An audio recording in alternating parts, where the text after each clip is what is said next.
I'm now going to demo the Echo quilting foot and Echo quilting with it. The Echo quilting foot comes in 3 sizes. It comes in the 3/8, 1/2 that's on there right now, and then 3/4. I did the first panel in 3/8. This one's going to be 1/2 inch between each Echo, and then on the next white panel I'm going to do 3/4 of an inch. So I'm going to show you how you would use this foot to Echo quilt. So I've already pulled my thread up, and I have the edge of my foot on the edge of my embroidery there, and I'm just going to slowly go around the embroidery to echo it. And I had previously basted, so I'm bringing my stitch count up to 12 stitches per inch, and then I'm just going to watch as I'm stitching and use the edge of the foot to maintain that 1/2 inch all the way around.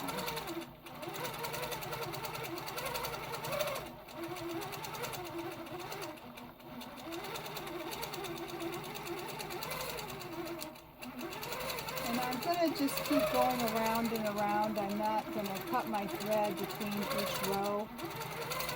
That's just way too much work.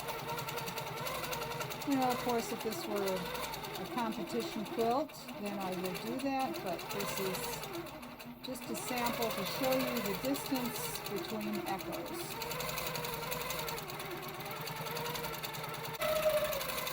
Now I'm going to be getting pretty close to the red fabric, so there are areas where I won't complete a complete circle.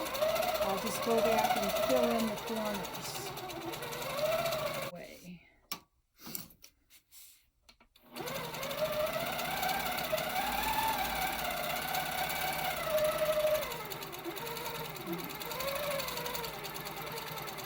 Now I see that I'm going to need to fill this area in because I don't want to use the white thread over on the red. So I'm going to just double back a bit here when I get down here.